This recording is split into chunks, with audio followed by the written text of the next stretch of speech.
Les quiero dar solamente, no el resumen de la clase pasada, porque de hecho ya tenemos un video y se los mandé. Entonces, para verlo, ya acudan al video cuantas veces sea necesario. Y lo que sí me gustaría compartirles antes de iniciar es un punto que Julio nos mencionó la, la clase pasada. Y es que hay que prepararnos en las escrituras, hay que capacitarnos como ahorita, hacer un buen bosquejo, que es con lo que vamos a iniciar, y una buena preparación espiritual, sobre todo esa parte, y esa parte viene con estar en oración y pedir Espíritu Santo. Después de eso, pues ya el Señor nos va a mover a otras situaciones. Y aquí, bueno, a mí me tapa la pantalla, pero voy a pasarla hasta abajo. Este es un bosquejo homilético. Está adaptado de una persona, doctor en teología, y este doctor en teología, él hace su bosquejo homilético. El bosquejo homilético es aparte de lo que ya les enseñó Julio. Julio les dijo, cómo hay que vestirse, cómo hay que pararse, qué frases no hay que repetir, todo ese tipo de cosas. Pero dentro ya del bosquejo homilético, de lo que nosotros vamos a decir, tiene que haber un título de la predicación, hay un texto que Julio nos va a dar, hay una introducción, hay una idea principal u objetivo, pueden hacer ilustraciones o no, depende si aplica o no, tienen que dar una conclusión, se puede hacer un resumen, es decir, recalcar lo que quisimos decir, la aplicación, y hasta el último hay un llamado o una invitación. ¿A qué? A muchas cosas. Puede ser arrepentimiento, puede ser a personas que no conocen a Jesucristo, el llamado de salvación, puede ser la invitación a cambiar de nuestra manera de ser, a dejar de pecar. Hay muchas cosas, va a depender mucho del contenido y del objetivo de su prédica. Esto es a grandes rasgos. Estos pasos son movibles, son adaptables e incluso se pueden poner más. Yo quité como 4 pasos que tenía el autor porque realmente yo no los manejo, entonces no voy a hablar de algo que no manejo, que no domino, pero a grandes rasgos, esto es lo que vamos a estar viendo para lo que es un bosquejo homilético y vamos a iniciar ahorita no tenemos título de la prédica porque realmente el título prácticamente no se puede poner al inicio porque todavía no tenemos el texto, todavía no tenemos ni siquiera la introducción. Por lo tanto, no podemos poner un título ahorita mismo sin nosotros hacer anteriormente una exégesis del texto en su contexto. Y eso es lo único que yo les quería comentar. Ahora sí, Julio, todo tuyo. Dejo de compartir y nos quedamos contigo.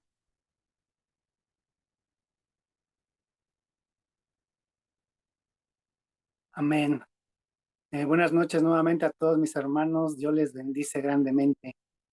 Para mí es un honor y una responsabilidad muy grande estar aquí compartiendo esta palabra con ustedes.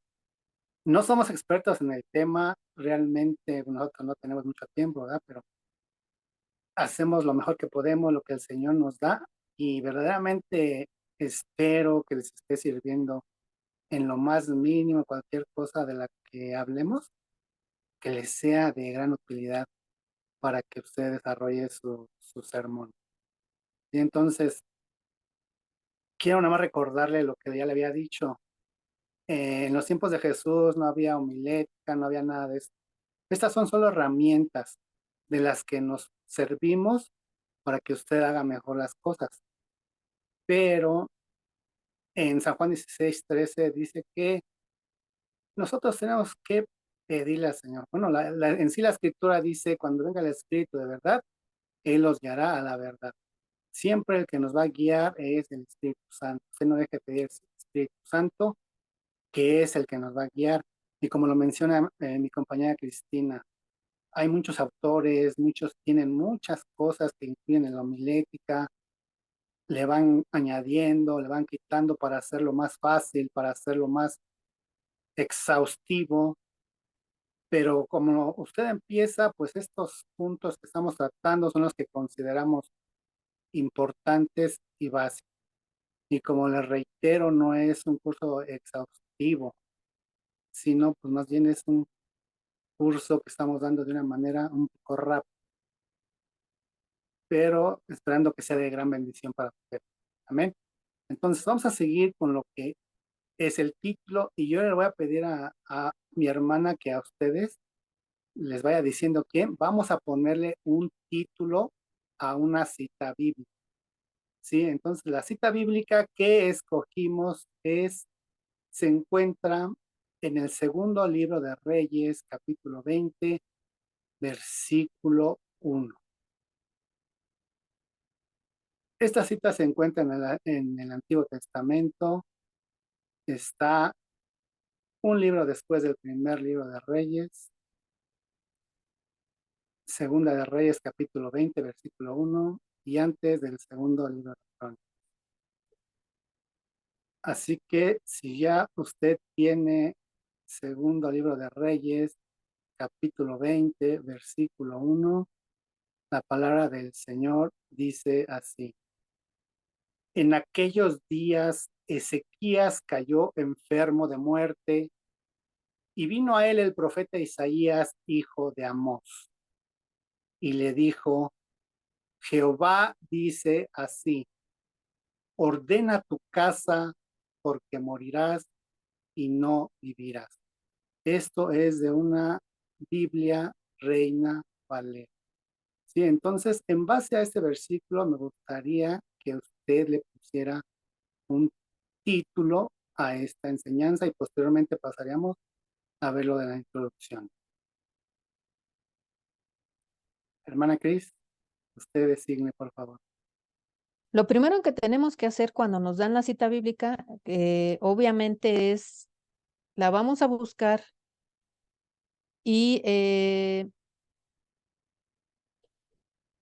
lo que se pretende es que nosotros la busquemos por lo menos en 3 versiones, ya sea Reina Valera 1960, ya sea la Biblia de las Américas, esas son obligatorias, ¿sí? En bibliología ya nos comentaron cuál es el fundamento de Reina Valera y de la Biblia de las Américas, pero esas, cualquiera de las 2 versiones tienen que estar, cualquiera de las 2.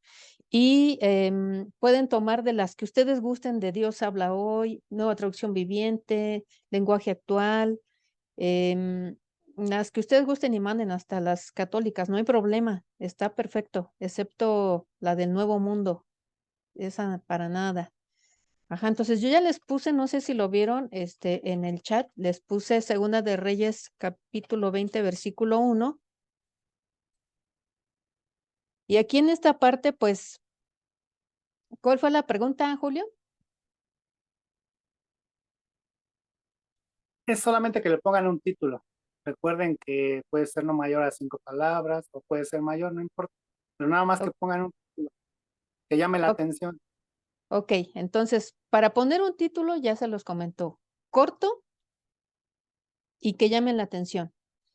Entonces, volvemos a leer. En aquellos días, Ezequías cayó enfermo de muerte y vino a él el profeta Isaías, hijo de Amós, y le dijo, Jehová dice así, ordena tu casa porque morirás y no vivirás. Levante su mano, ¿quién ya había escuchado del rey Ezequías? ¿Quién ya había escuchado del rey Ezequías? Estelita. Ana María, ¿tú no habías escuchado del rey Ezequías? Si puedes hacer así, ¿no? O puedes decir que sí. Entonces, ok, sí. Entonces sí podemos poner un título, porque ya tenemos una idea de quién es el rey Ezequías. Ahorita vamos a ir a una exégesis. Entonces, en base a esto, en aquellos días Ezequías cayó enfermo de muerte y vino a él el profeta Isaías. Yo lo estoy leyendo porque les estoy dando tiempo de que ustedes piensen en un título. Ujú. Entonces, ahorita ustedes deben de estar pensando en un título. ¿Qué está pasando? Pues que Ezequías está enfermo. ¿Es cualquier enfermedad? No, es una enfermedad de muerte. ¿Quién se lo dijo? Hay un profeta, el profeta Isaías. ¿De parte de quién? Pues de parte de Dios. Porque dijo Jehová, dice así, ordena tu casa porque morirás y no vivirás. Entonces, Estelita, ¿qué título se te ocurre que le pondrías a esta cita bíblica? Segunda de Reyes, capítulo 20, versículo 1.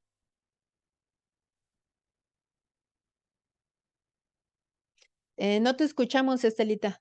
Activa tu micro, por favor. Esta enfermedad no es para muerte. Esta enfermedad no es para muerte. Déjame te anoto. Entonces tú te quedas con esta enfermedad no es para muerte. Ok, vamos a anotarla. Esta enfermedad. ¿Y por qué le pones esta enfermedad no es para muerte, Estelita, si en el texto Sí, dice dice, por... si en el Sí, texto dice que va a morir? A va a ver. morir.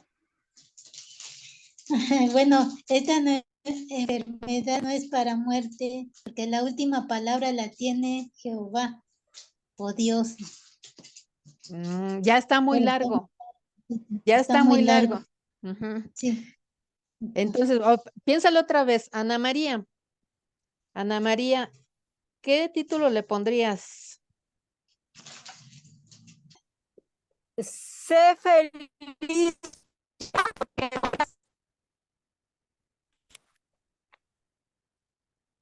Otra vez, hermana.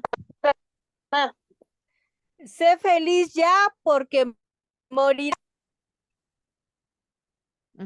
Sé feliz ya porque morirás.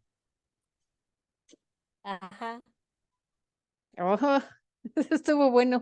Sé feliz ya porque morirás. Wow. Sé feliz ya, o sea, me llama la atención. Ese es el pensamiento de cuando no conocemos a Dios. Hasta hay canciones. Dice que que hay que tomar y hay que vivir al fin que vamos a morir. Pero bueno, sé feliz ya porque morirás. Órale. Me llama la atención, de hecho. A ver, Estelita, vamos a regresar contigo. Estelita, No, no se me ocurre. No se me ¿no se te ocurre ocurre? nada. No, nada. Bueno, no te preocupes. Ahorita que vayamos avanzando, vamos a terminar porque estos títulos tienen que cambiar. No se van a quedar. ¿Por qué? Porque el título, acuérdense que se da conforme al objetivo y después de hacer una exégesis. El título es movible siempre y cuando, pues, obviamente antes de la prédica, ¿verdad? No lo van a cambiar. Cuando están en la prédica exactamente 5 minutos antes, no puedes cambiar el título de tu mensaje. Ya lo debes de llevar preparado. Mientras, en base a tu investigación, es movible. Ok, Julio, adelante. Amén. Yo nada más le pondría dos palabras que es ordena tu casa. Sí, este título de alguna manera trae un interrogante hacia cualquier persona que lo lea, pues si ordena tu casa, ¿a qué se referirá, perdón? ¿Está sucia? O es una interrogante que la gente se hace cuando le pones ordena tu casa. Y si usted ya ha leído el texto, pues principalmente causa una interrogante. ¿A qué se refiere con esto de ordena tu casa? Entonces, ya que tiene el título, ahora sí vamos a partir a lo que es la introducción. La introducción la podemos definir como la síntesis de los aspectos que abordaremos en el sermón. En la introducción empezamos exactamente a introducir a la gente al sermón, a lo que vamos a hablar. Para algunos es la parte más importante. ¿Por qué? Porque si esta introducción llama la atención de la gente va a decidir si se queda a escuchar o de plano hace lo imposible por salirse y no estar en ese lugar donde se le va a impartir la palabra. Y entonces, antes de realizar una introducción, sea la que sea, tiene que estudiar muy bien. En este caso, vamos a hablar especialmente de este rey, Ezequías. Así que usted tiene que sacar toda la información que contenga la Biblia en referencia a Ezequías. Hay mucha información y en base a esa información podemos obtener diferentes datos que podemos utilizar en la introducción para tratar de llamar la atención de la gente. Amén. Entonces, la introducción tiene varios propósitos, ¿sí? Y uno de esos propósitos, el primero, podríamos decir, que es, eh, tiene que empezar a establecer ese contacto con la audiencia. Ese es el primer propósito. Desde el momento en que usted empieza a saludar a la gente, en la que se empieza a presentar, desde ese momento usted ya está entablando el contacto con la audiencia y, y ya es un poco difícil que se rompa, a menos de que haya otras distracciones. ¿Sí? Entonces recuerde que usted tiene diferentes tipos de audiencia. ¿Sí? En su audiencia va a haber personas que muestren empatía con su creencia, con lo que usted, con su religión. Puede ser algún hermano que se ha convertido y que está en su primer amor, que va con gozo a escuchar la palabra que el Señor tiene para él.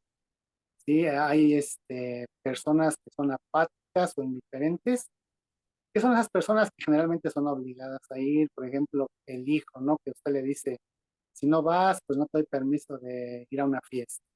O el esposo, ¿no? Si no me acompañas, no vamos a ver a tu familia. Son personas que están ahí casi, casi por obligación. Entonces son personas que muestran una apatía. Puede haber personas que son hostiles. Sí, en este caso, por ejemplo, si usted va a un grupo de rehabilitación a dar una palabra, puede haber personas que muestren hostilidad. Si usted va a un reclusorio, es lo mismo. Hay gente que sale nada más para ver, o hay gente que de plano quiere contender con usted. La idea es que sin importar cuál sea el auditorio que usted tenga, que en su introducción usted empiece de alguna manera a llamar la atención de estas personas. Entonces, el siguiente punto del propósito de la introducción es que debe de despertar ese interés por el tema. Sí, y para despertar interés, usted puede empezar su introducción tomando un problema que afecte a todos en forma general. Puede empezar dando un testimonio. Hay personas que inclusive empiezan con alguna broma. Yo pues les puedo decir que todos los profesores que tengo me han dicho que no haga eso, pero yo conozco muchos otros pastores que tienen un carisma impresionante y que se les da mucho eso de empezar con una broma, pero no son bromas pesadas de mal gusto, sino que aún esas bromas van de acuerdo a lo que ellos quieren exponer. Entonces, hay personas a las que les queda y hay personas a las que no. Eso ya va a depender de usted. ¿Sí? Otro propósito es que quite prejuicios, ¿sí? El tema del que va a hablar, de alguna manera, para muchas personas son prejuiciosas, y entonces usted puede hacer que en esta pequeña introducción o inclusive en su sermón se vayan quitando. La introducción tiene el propósito de dar a luz al oyente en cuanto al trasfondo del mensaje. En esa introducción tiene que mencionar de una manera así muy general los puntos que va a tratar en su sermón. ¿Sí? El siguiente punto, este punto generalmente no lo toman muchas personas, pero el pastor Benjamín Avilés, que es el que a mí me dio esta clase y de quien yo estoy tomando esta enseñanza, él pone calmar a la audiencia. Sí, y es que en algún tema, algo que pueda provocar en algún momento enojo, intriga, también a través de la introducción, tiene que haber una esperanza. Y eso puede de alguna manera calmar a la audiencia, ¿sí? Si empezamos con algo fuerte, ellos pueden sentirse condenados, pero a lo mejor usted le menciona la misericordia de Cristo. Y eso de alguna manera los calma. ¿Sí? Otro propósito de la introducción es mostrar que el tema es acorde a la ocasión. Hoy en día pues, estamos viviendo en tiempos difíciles, entonces el tema tiene que ser de acorde. No podemos estar siempre hablando de prosperidad, siempre hablando de superación personal, que es válido. En los temas pueden tomar cosas de las que generalmente no se toman. Y este tema es algo que pocas veces he escuchado yo en las congregaciones, entonces es un tema que va de acuerdo a la situación en la que estamos viviendo de una manera general. ¿Sí? Entonces serían los propósitos que vamos a considerar importantes en la introducción. Entonces vamos a seguir con las características de la introducción. ¿Sí? Entonces una introducción debe ser breve. ¿Sí? Generalmente se considera que el 10% del tiempo que ocupe para su sermón sea el que ocupe en una introducción. Yo digo que no pase de más de 5 minutos. El tiempo que usted ocupe, 2 minutos, 3 minutos, 5 minutos, sería suficiente. Su introducción debe ser clara, no le dé rodeos, esté seguro de lo que va a tratar, que sea apropiada, que tenga relación su introducción con lo que va a exponer, porque a veces las introducciones que presentan y el sermón que presentan sí difieren, entonces tiene que ser apropiada, tiene que tener unidad de pensamiento, sí tiene que relacionarse de alguna manera, no podemos dar y estar hablando de cosas distintas. Ahí en el texto hay varias cosas que usted puede hablar de sequías, puede hablar de la muerte, y hay varias cosas que usted puede tomar, pero todo en referente al tema, al texto que usted escogió sin salirse de este mismo, ¿sí? Y tiene que ser adecuada para la audiencia, dependiendo de la audiencia. En este caso, este tema, pues es para cualquier tipo de audiencia, porque tratará puntos que usted considere. Es variada, las introducciones lo que tienen es que pueden empezar, como él había comentado, de diferente forma, no hay una forma en especial en la que usted pueda empezar siempre una introducción, sino que tiene esa característica de que puede ser diferente, cada, cada introducción en cada sermón puede ser diferente para que no aburra al público. Y por otra última característica que voy a comentar es que debe tener un propósito. El propósito puede ser, por ejemplo, tomando en base este texto, pues que la gente reaccione, que la gente recapacite cómo está viviendo. Depende de lo que el Espíritu Santo le dé. ¿Sí? El propósito puede variar. Entonces, hay cosas que nosotros tenemos que evitar en la introducción y esas cosas ya las habíamos mencionado en la clase pasada. Sí, lo que es la adulación. Trate de no exagerar en adorar a la persona que lo invitó, sino solamente dé gracias. Sí, gracias porque le dieron la oportunidad de predicar la palabra del Señor. Sí, segundo punto, no ponga excusas. Hermanos, si usted es invitado, tiene que ser una persona puntual y responsable. Siempre se recomienda llegar antes para que no llegue, como decimos vulgarmente, y no llegue barriéndose y empieza a decir que se le atravesó el tráfico. No, siempre tiene que estar antes. Excusa sería otra de que, pues es que apenas me avisaron ayer y no tengo nada, entonces lo que caiga, ¿no, hermano? Tiene que evitar también la arrogancia, si no se exalte a sí mismo, pues presumiendo todos sus títulos, todo lo que tenga, y tampoco hay personas que he escuchado que dicen, no, pues ya era hora, ¿verdad? De que yo estuviera aquí, me lo merezco porque me he esforzado, y no, hermano, usted está ahí porque el Señor así lo ha decidido. Entonces tiene que ser una persona humilde. Sí, y el otro punto que mencionamos la vez pasada es la crítica. La crítica hay que evitarla. Por ejemplo, si usted invita a alguien y ese alguien le quedó mal, pues no use el púlpito para criticarlo, ¿no? Así de, no, pues esta persona casi casi le dice hijo del diablo, me quedó mal. Entonces empiece a criticarlo, ni a él, ni menos a su familia, menos a los siervos de la iglesia. El púlpito no es para que usted critique. El púlpito es para que usted hable del evangelio del reino, como ya habíamos comentado la vez pasada. Y otro punto es lo que yo les comentaba, el lenguaje técnico.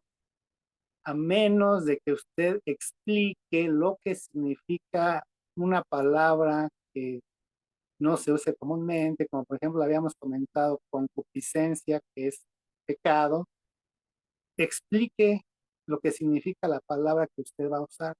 Si no, use un lenguaje más sencillo y de acuerdo a la audiencia que está delante de usted. Si usted está delante de personas preparadas, puede usar lenguaje técnico. Si, por ejemplo, va a un reclusorio, va a un grupo de alcohólicos, drogadictos, use un lenguaje que no sea vulgar, pero que sea de acorde a la audiencia, ¿sí?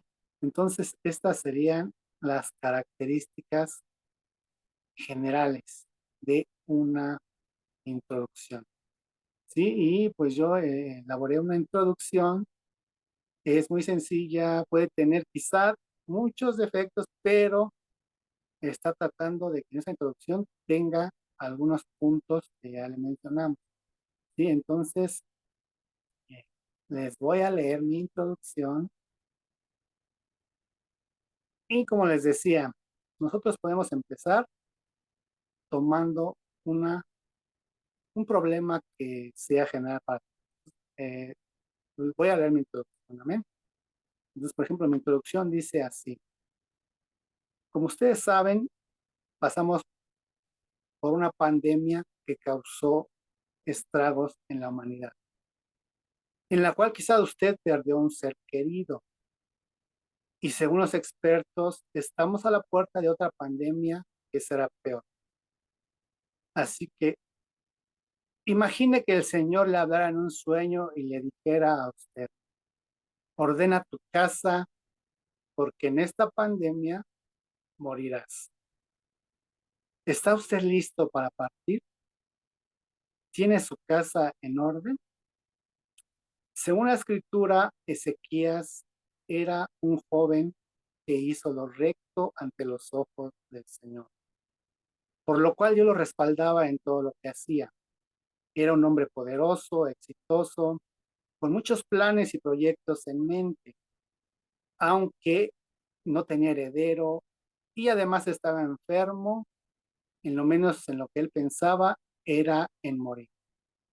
Posiblemente usted se identifique con una característica o características de Ezequías, pero vemos cómo Dios en su infinita misericordia no le cortó la vida sin avisarle, sino que le está dando la oportunidad de ordenar su casa, porque obviamente no estaba en orden.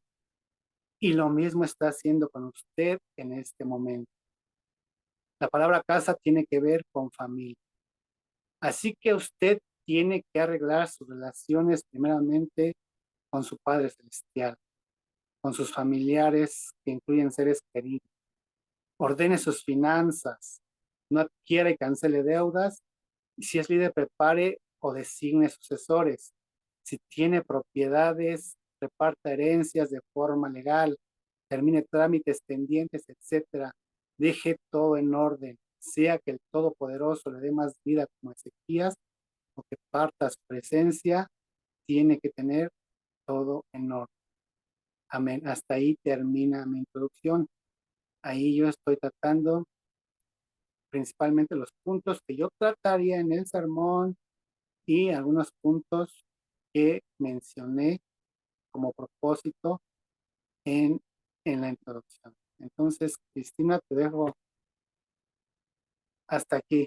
Te dejo a ver que tú continúes. Ok, muchas gracias, Julio. Muy buena introducción. Se está terminando la primera parte de esta sesión de Zoom. Vamos a conectarnos a la segunda y ya inicio yo. Les voy a enseñar cómo se hace una exégesis, cómo podemos llegar a lo que llegó el hermano Julio. Entonces, aquí necesito de toda su atención. No se me vayan a distraer. Voy a cerrar esta primera parte porque ya se acabó el tiempo. Yo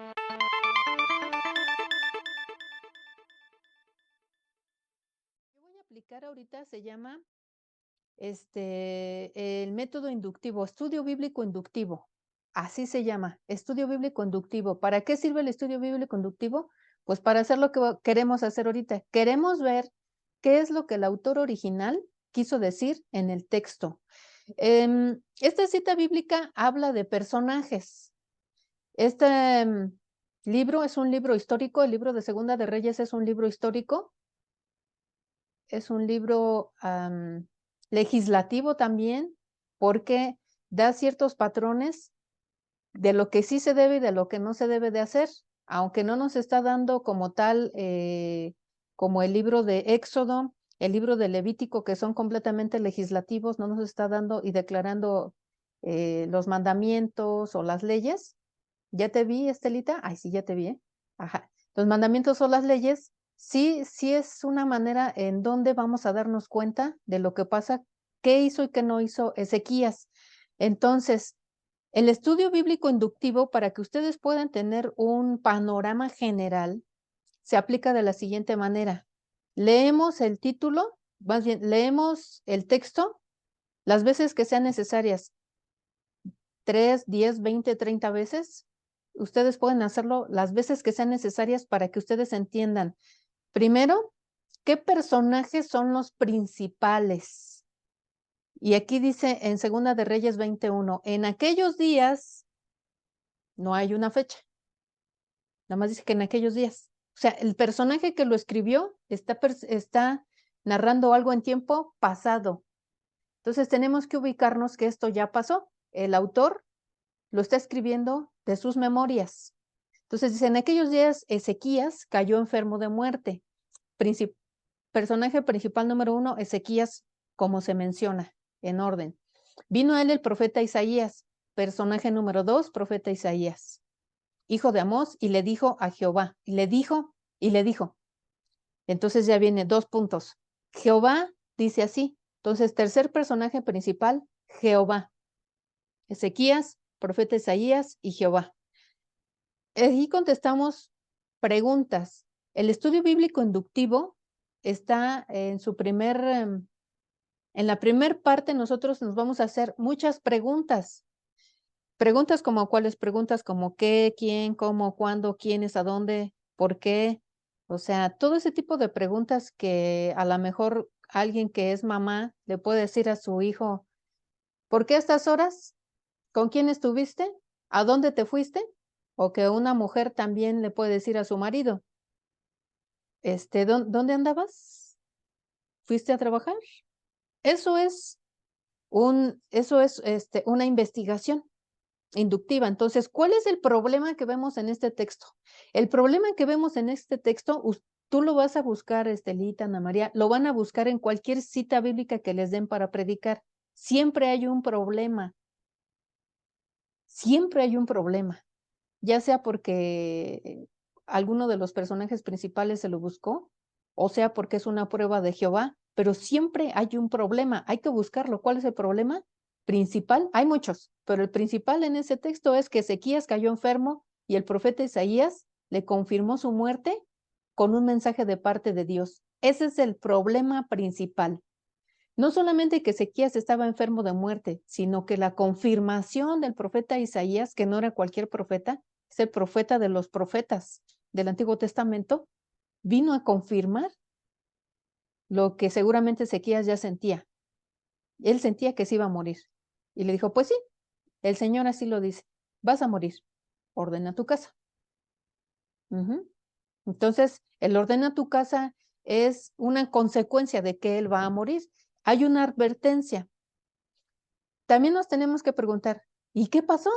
cuál es el desenlace o cómo es el desenlace. ¿Y cómo es el desenlace? Entonces ya voy a un contexto. Tengo que leer después de este texto qué es lo que está pasando. Por eso, Estelita, al momento de que tú pusiste tu título, tú te fuiste al después porque ya te lo sabes de memoria. Pero acuérdate de que nosotros ahorita estamos viendo solamente una cita bíblica y el estudio bíblico inductivo hay que borrar todo, prédicas, lo que ya sabemos, hay que borrar todo. La persona que no borra de su cerebro lo que ya trae preconcebido de algún pastor, de él mismo, puede caer en algunos puntos que no vienen al tema. Nos podemos salir del tema o del objetivo que queremos. Entonces, ¿cómo es el desenlace? Vamos al contexto, después vamos a otros libros también, si es que lo mencionan otros libros. ¿Por qué determinó Jehová que Ezequías iba a morir? Esa es una de las preguntas que nos tenemos que hacer. ¿Se portó mal? ¿Maldición de alguno de sus parientes anteriores? ¿Es una prueba solamente de Dios? Tal vez se portó bien, pero Dios lo está poniendo a prueba. Entonces, ¿por qué Jehová determina que Ezequías tenía que morir? Esa es otra pregunta. Y eso hay que leer antes. Entonces, en desenlace tenemos que leer después. ¿Y por qué Jehová determinó que Isaías tenía que morir? Hay que leer antes, hay que buscar qué hay ahí. Y esto nos lleva a otra pregunta. ¿Quién es Ezequías o quién fue Ezequías para que llegara a este punto donde Jehová le manda decir con el profeta Isaías que va a morir? Otra pregunta es, ¿cuál personaje de la Biblia fue advertido de su muerte, aparte de Ezequías? ¿Hubieron personajes de la Biblia que fueron, que Jehová les dijo, vas a morir? Sí hubieron. ¿Por qué? Porque cuando nosotros estemos haciendo una predicación podemos caer. Es un honor que el Señor te diga que vas a morir. No hubo ningún otro personaje de la Biblia que al cual se le advirtiera. No, sí hay. Tenemos que tener mucho cuidado con lo que vamos a decir, porque dentro de las personas a las que nosotros vamos a dirigir esta palabra puede haber una persona que sí se sepa de memoria la Biblia al derecho y al revés. Y entonces vamos a caer en contradicciones nosotros contra la palabra del Señor. Y no se trata de eso. Por eso es bien importante esta primer parte. Es la columna vertebral de todo lo que sigue. La investigación, que es el estudio bíblico inductivo, como yo se los estoy dando. Entonces, hacemos preguntas. ¿De qué? De la cita, del texto. ¿Cuáles son los personajes principales? Tenemos que ver cuál es el problema principal. Tenemos que ver cuál sería el desenlace. Tenemos que ver lo anterior. ¿Por qué llegó a ese punto? En este caso estamos hablando de un personaje, así que entonces estamos hablando de alguien que tenemos que ver su biografía a nivel bíblico. Ezequías. ¿Quién fue Ezequías? Y entonces antes del contexto, se van a ir de espaldas como yo me fui cuando yo empecé a investigar todo lo que dijo el hermano en 5 minutos. Sí es cierto, fue un buen hombre. Pero ustedes tienen que demostrar en dónde dice en la Biblia que fue un buen hombre. No nada más a sacar, no, pues fue un buen hombre. Ajá, sí hizo cosas buenas, pero también hizo cosas malas. Porque cuando usted termine de hacer su sermón, puede llegar alguien y ya abajo del púlpito le puede decir, oiga, es que no todo lo que hizo Ezequías fue bueno. Hubieron cosas malas también. Ah, caray. ¿Usted qué va a hacer si no hizo bien su investigación? Usted no puede contradecir lo que dice la Biblia, entonces por eso tenemos que hacer este tipo de investigaciones. Y lo voy a hacer súper rápido. Segunda de Reyes, capítulo 16, no lo vayan a apuntar, por favor, nada más escúchenme, porque acuérdense que queremos hacer una introducción. Yo me puedo tardar en todo esto más de 1 hora, y la introducción es, como dice el hermano, el 10% de su mensaje. ¿Cuánto puede durar su introducción en un sermón? Usted tiene que preguntar, ¿cuánto tiempo me van a dar para predicar? ¿Sí? Por ejemplo, hay en casas de duración 15 minutos. ¿Cuál es el 10% de 15 minutos? Es 1 minuto y medio. No más. Usted ciérrese a 1 minuto, por si se pasa, pues ya tiene 30 segundos de colchón. Si usted le dan 40 minutos o 50 minutos, que fue el caso cuando a mí me tocó predicar en Whisky Lucan, yo me fui de espaldas porque dije, ¿de dónde voy a sacar tantas cosas? Que claro que tengo para para diestra y siniestra, porque precisamente ya llevas tu estudio. Yo iba preparada para dar 15 minutos, muchachos, pero cuando llegué allá me dijeron que era casi la hora, tenemos que ir preparados. Entonces, bueno, así me pasó a mí, que no les pase a ustedes. Entonces, ¿quién fue, para empezar, quién fue el papá del rey Ezequías? Segunda de Reyes, capítulo 16, 20 y Primera de Crónicas 3, 13 dice que fue el rey Acaz. ¿Y ahora quién fue el rey Acaz? Segunda de Crónicas 28 dice que Acaz fue malo, porque Acaz cerró el templo. Acaz pidió ayuda al rey de Asiria, que en ese momento se llamaba Tiglat-Pileser. Y aparte de todo le pidió ayuda, pero el rey de Asiria lo traicionó, lo atacó. Después, para que no le siguiera haciendo daño, el rey Acaz le dio los utensilios a este rey como tributo. O sea, lo sacó del templo, lo ofrecido a Jehová lo sacó del templo y se lo dio al rey de Asiria. Después ofreció sacrificios a dioses de Damasco. El rey Acaz levantó santuarios paganos en todas las ciudades de Judá para ofrecer sacrificios a otros dioses. Esto es una prédica aparte, hermanos. Con el puro papá del rey Ezequías puede ser una prédica, pero solamente lo sé porque lo estoy viendo en la Biblia. Yo quiero saber. Entonces, usted no se va a ir por ese lado, omítalo. Usted solamente lo sabe y se lo queda. ¿Por qué? Porque puede llegar alguien a preguntarle, pero usted sabe que Ezequías tuvo un papá malo, de los peores reyes, de los reyes de Judá, fue Acaz. Se lo reserva, pero usted ya sabe dónde está, sabe que está en Crónicas, sabe que está en Reyes, sabe qué capítulos y versículos, ya lo sabe. Su mamá, ¿quién fue su mamá? Su mamá se llamaba Abías y dice que era hija de Zacarías. Y cuando nosotros nos dicen que era hijo de, tenemos que poner cierta atención, porque a lo mejor por parte de la madre viene el buen comportamiento de Ezequías, porque de su papá ya nos dimos cuenta que la verdad, pues no, pero de su mamá puede ser. ¿Quién me dice que Abías era la mamá de Zacarías en Segunda de Crónicas 29:1? Para la hermana Ana María Aguirre, ¿cómo le hice para llegar a todo eso? Para quien no lo sepa, hay unas Biblias que traen concordancias. Hay unas Biblias que traen concordancias. Y hay unas Biblias bien sencillas. Yo tengo una chiquita, ahorita no la tengo a la mano, pero hay unas Biblias chiquitas. Y esas Biblias chiquitas traen, usted está leyendo la cita bíblica y traen una letra arriba, A, B, C, D, E, F, G. Y entonces usted ve, ay, aquí dice A. Y hasta abajo en el pie de página viene esa A y viene una cita bíblica. Por ejemplo, yo estoy leyendo Segunda de Reyes capítulo 20 y de repente me viene Segunda de Crónicas 28. Quiere decir que es una concordancia, que allí concuerda que la historia la está narrando otra persona, otro escritor, o puede ser el mismo, nada más que es otro libro. ¿Y de dónde saqué todo eso? Pues yo me voy a las concordancias. Hay otras Biblias que hasta atrás, hasta mero atrás trae unas hojas en donde viene un glosario alfabético y ese glosario dice Ezequías y viene todas las citas bíblicas donde aparece Ezequías. Y eso es lo que yo estoy haciendo. Yo me voy a Ezequías y Ezequías aparecía, es más, el rey Ezequías aparece hasta en el Nuevo Testamento, en Mateo. Con eso les digo todo.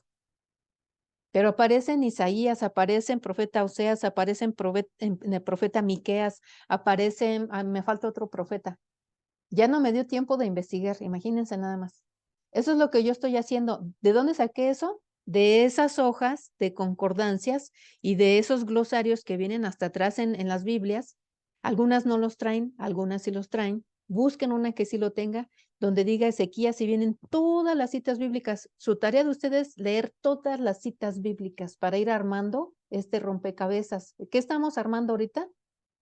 Estamos armando la historia de Ezequías, su biografía, para llegar al momento del por qué Jehová determinó que tenía que morir. Eso es lo que queremos hacer. Entonces regreso a la mamá. La mamá Abías, que era hija de Zacarías. Eso lo dice Segunda de Crónicas 29, verso 1. ¿Cuál Zacarías? Porque Zacarías, había un rey que se llamaba Zacarías, pero también había un profeta que se llamaba Zacarías. Y esa es una pregunta que yo me hago. ¿Cuál Zacarías? Entonces ahí me fui a un diccionario bíblico porque En la Biblia no dice que es Zacarías. O sea, Zacarías era el abuelito de Ezequías, pero no dice cuál Zacarías, si era el rey o era el profeta o era otro Zacarías. Entonces aquí hay una nota donde dice, además del rey y del profeta, unas 28 personas llevan este nombre en la Biblia. O sea, son el rey Zacarías, el profeta Zacarías, más 28 personajes más de la Biblia. Así que posiblemente, y eso lo dice el diccionario, no yo, posiblemente era músico y levita en tiempos de David, el abuelito de Zacarías, el papá de Abías, la mamá de Ezequías.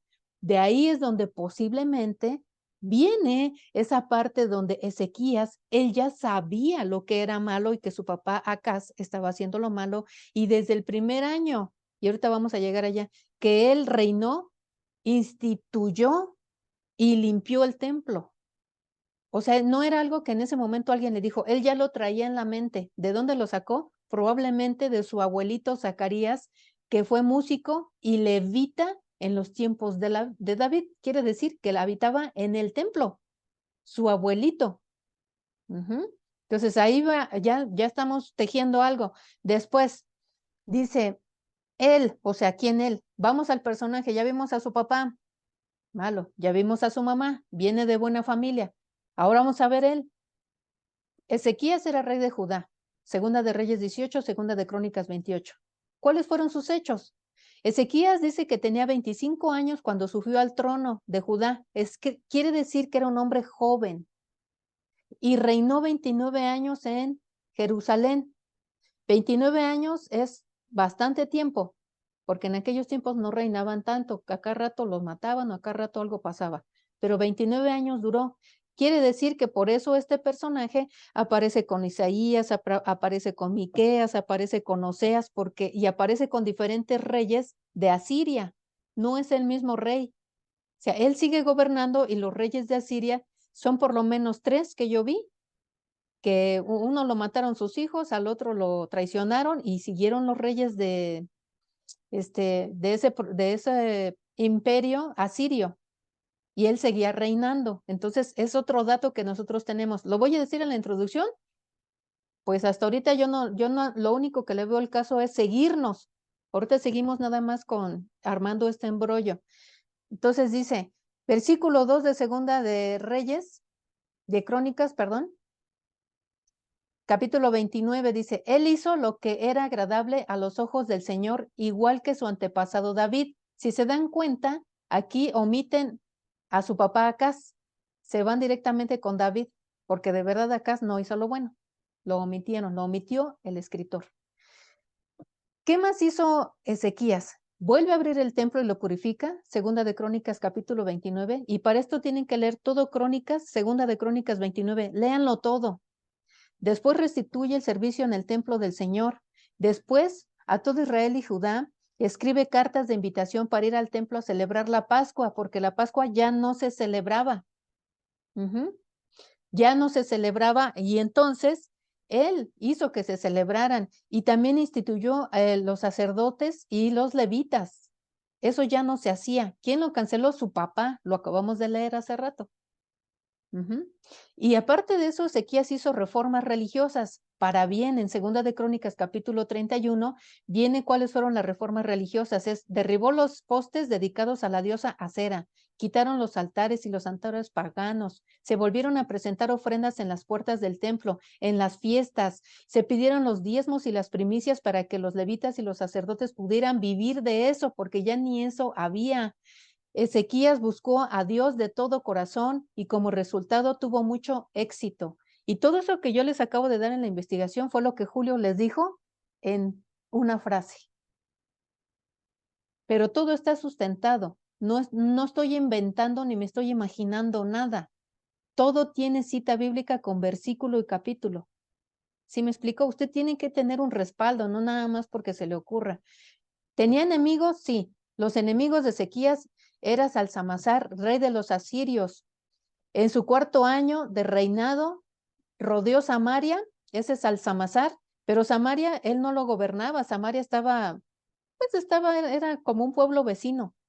Lo rodeó, lo rodeó por 3 años, ese tal Salmanasar, perdón, de Asiria.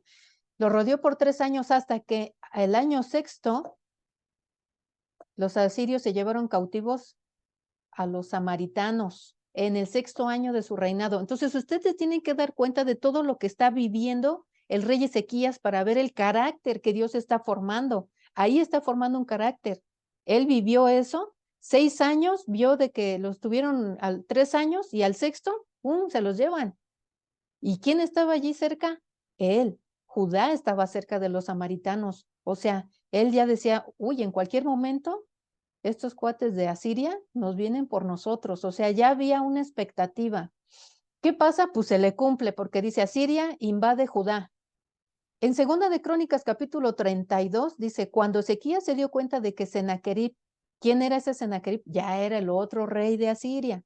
También pensaba atacar Jerusalén, consultó con sus funcionarios y consejeros y militares y decidieron bloquear los manantiales fuera de la ciudad. Sigue el texto y dice, reparó todas las secciones caídas de la muralla. Esto es otra prédica, hermanos. Esta es una prédica tan importante como que ustedes puedan decir, si tú tienes a alguien que te haga caer, si ustedes leen toda Segunda de Crónicas, capítulo 32, se van a dar cuenta de lo que les estoy diciendo. Este es otro punto para predicar del mismo Ezequías. Ezequías tomó decisiones, consultó. Dice la palabra del Señor, en la multitud de consejeros hay sabiduría. Y consultó a Jehová también y consultó a sus consejeros. Y cuando nosotros tenemos el enemigo y no cortamos, en este caso como él hizo, el agua, no corto con esa persona, con esa relación tóxica, no corto con esa amistad que me está desviando, no corto con mi amigo el borracho, mi amiga la borracha. ¿Qué es lo que pasa? Simple y sencillamente, yo le estoy dando, para que sobreviva, le estoy dando de mi amistad. Tengo que cortar. Y levanta las murallas. Eso de levantar las murallas es que este varón se está previniendo. Nosotros la única manera de levantar murallas es a través de la oración y el ayuno. Esa es otra prédica. ¿Usted lo va a decir en su introducción? No lo sé. Yo no lo haría. Yo lo pasaría como otra prédica, Segunda de Crónicas, capítulo 32. Y luego Sennacherib amenaza a Jerusalén. Ahora sí, Sennacherib, que ya había subido al trono, amenaza a Jerusalén y manda mensajes. Y esta es otra prédica, manda mensajes. Esos mensajes es el ataque a la mente, donde decía, ¿por qué confías en tu Dios? Si yo ya fui con este pueblo, ya lo ataqué, ya lo conquisté. ¿Por qué confías en tu Dios si ya me llevé a los samaritanos? Tu Dios no te va a salvar. Y esa es otra prédica, donde psicológicamente Satanás empieza a mandar dardos. Pero también Ezequías hizo lo malo. No le estoy levantando falsos, ahí está en la Biblia, y sino que si Dios me lleva a su presencia y me encuentro Ezequías de frente, yo le dijera, no, ahí en Segunda de Reyes, capítulo 18, viene todo lo malo que hiciste, a mí no me echas la culpa. Entonces Ezequías prometió dar al rey de Asiria 300 talentos de plata y de oro. También dio la plata y el oro del templo, o sea, aparte de darle eso, le dio la plata y el oro del templo y los tesoros de adentro. ¿A quién? A Sennacherib. ¿Por qué? Porque no quería que se los llevaran, porque ya estaban adentro de Jerusalén. Otra cosa que hizo mal, dio las puertas de oro. ¿Cuáles puertas? ¿De cuáles puertas? ¿Las de su casa? No, señoras y señores, dio las del templo. El hombre bueno. Acá está. Veámoslo tal cual es. Así somos todos, no estoy criticando, yo soy peor. Yo soy lo peor de lo peor. Sennacherib infunde miedo y desconfianza. Toda Segunda de Reyes, capítulo 18, se la pasa tratando de matar la fe del rey Ezequías. ¿Quién? Su enemigo, Sennacherib. ¿Quién era Sennacherib? Pues el rey de Asiria. Ahorita vemos un solo enemigo que tiene, Asiria, Asiria, Asiria. Y él regresa aquí a lo bueno, en Segunda de Reyes, capítulo 19, dice, cuando el rey Ezequías lo oyó, rasgó sus vestidos, se cubrió de cilicio y entró en la casa de Jehová. Esto es muy, pero requete muy predicable. Esta parte, aquí es donde él, todo esto malo que hizo, empieza a llevarlo por el camino. ¿Cuál es el camino? Uno, reconoció, se rasga sus vestidos, se cubre de cilicio y entra a la casa de Jehová. Eso es lo que nosotros tenemos que hacer. Entonces son de las cosas buenas que usted puede resaltar en su introducción. Había un rey en aquellos tiempos, su papá era malo, su mamá venía de buena familia. Este rey tuvo muchos problemas porque el rey de Asiria quiso atacarlo y de hecho lo atacó y entró. No estoy diciendo cosas que no hayamos visto ahorita, todo tiene fundamento. Hasta que pasó, hasta que el rey de Asiria infundió miedo, entró a Judá donde él reinaba, pero él entró a la casa de Jehová. Y ese sí puede ser una introducción. Y estoy siguiendo con el texto bíblico. La respuesta de Dios, ¿a quién? Pues a Ezequías. ¿Por qué? Porque él hizo esta oración, entró a la casa de Jehová y dice, e Isaías le responde, así diréis a vuestro Señor, así ha dicho Jehová, no temas por las palabras que has oído, con las cuales me han blasfemado los siervos del rey de Asiria. He aquí, pondré yo en él un espíritu y huirá, y oirá rumor y volverá a su tierra, y haré que en su tierra caiga a espada. Y lo cumple, ¿eh? Versículo, seguramente es 30 no, este es el 6, y de ahí me brinco al 36. ¿De dónde? De Segunda de Reyes, y me brinco al 30, del 6 me brinco al 36, dice, aconteció que aquella misma noche salió el ángel de Jehová y mató en el campamento a los asirios, a 185,000, y cuando se levantaron por la mañana, he aquí que todo era cuerpos muertos. Aquí, hermanas, en esta parte, hay algo en lo que caen la mayoría de los predicadores. Se exalta al hombre, pero la victoria es de Jehová. Sí, es cierto. El rey Ezequías entró y hizo lo que tenía que hacer. Fue a la casa de Jehová y le oró y se humilló. Pero ¿quién fue el que dio la victoria? Jehová. No los mató el ejército de Ezequías ni el mismo Ezequías. Jehová mismo mató a 185,000 asirios. Ajá, Jehová. Tenemos que exaltar siempre a Jehová. Entonces Sennacherib, rey de Asiria, se fue y volvió a Nínive. Y si ustedes se acuerdan de Nínive, ¿quién se acuerda de Nínive? Nínive era la capital de Asiria, ni más ni menos.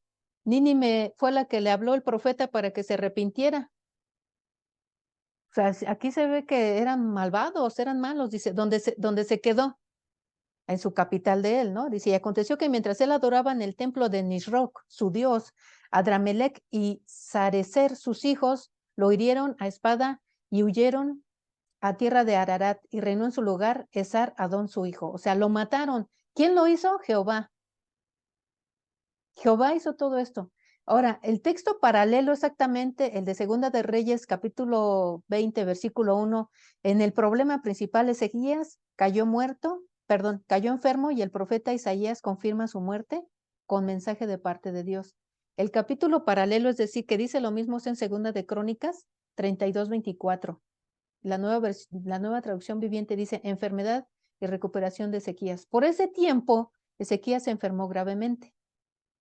O sea, hay otro libro que nos confirma la enfermedad de Ezequías. Después, ahora llevámonos al después, dice Segunda de Crónicas, siguiendo en el mismo 24, así que oró al Señor, quien lo sanó y le dio una señal milagrosa. Volvió a hacer lo mismo que aquí, entró a la casa de Jehová y aquí oró al Señor, se acercó al Señor. Eso es lo que vemos, el carácter de Ezequías. Fíjese bien su carácter de Ezequías. Por eso Dios le contestó como le contestó. Dice, pero lo malo de Ezequías volvió a ser lo malo, no respondió de manera adecuada a la bondad que le había sido mostrada y se volvió orgulloso, y por eso el enojo del Señor vino contra él y contra Judá y Jerusalén. Sí le dio 15 años, pero si usted lee Isaías 39, Ezequías fue y mostró todo lo de valor de su reinado a los babilonios, y los babilonios se lo llevaron después porque él le había mostrado todo y trajo maldición a su descendencia por egocentrista. O sea, también Dios le dio 15 años, pero no los aprovechó. Se enalteció Ezequías al final.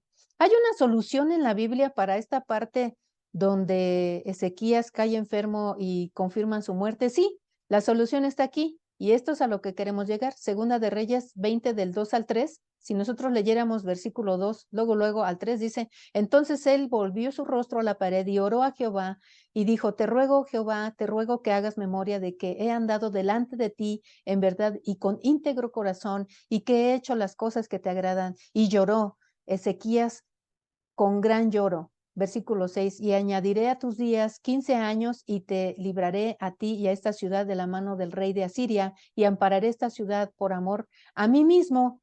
¿Por qué lo va a amparar a la ciudad? Por amor a mí mismo, dice Jehová de los ejércitos, no porque Ezequías se lo merezca, y por amor a David, mi siervo, porque hizo un pacto y Dios cumple sus pactos. Isaías 38, todo el capítulo 38, si lo lee, refuerza esta parte. Y tan. Entonces, lo que dijo mi hermano Julio en menos de 5 minutos, aquí está, hermanas. Usted va a decidir cómo quiere hacer su introducción.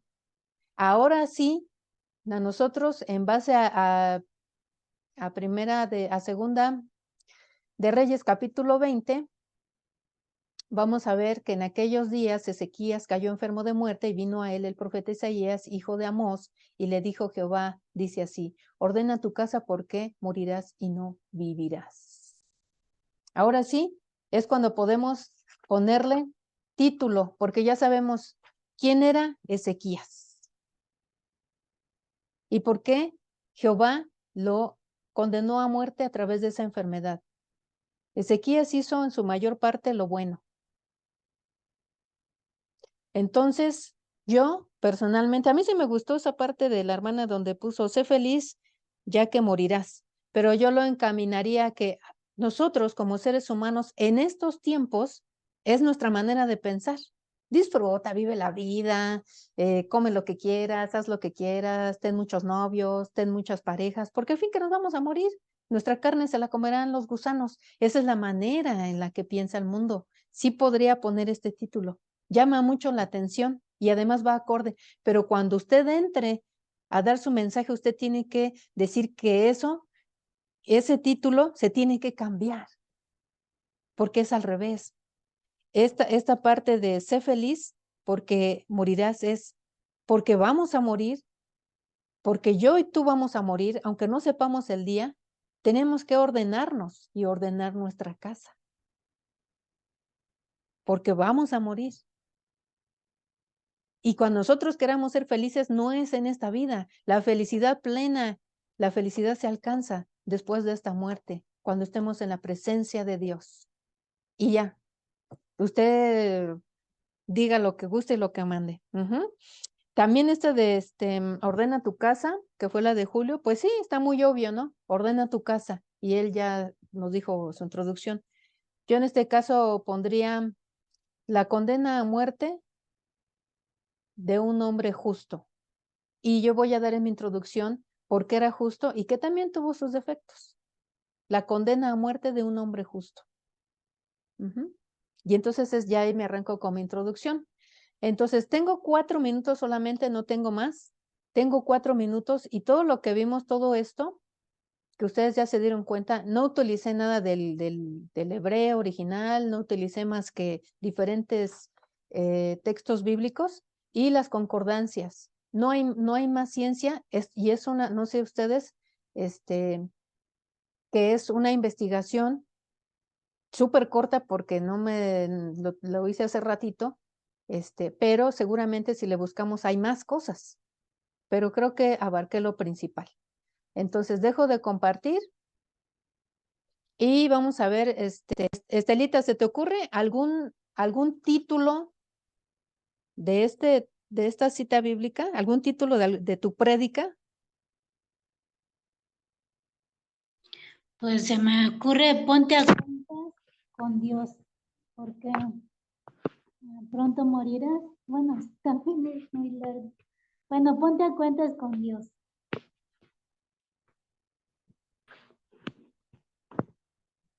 ¿Sí me oíste?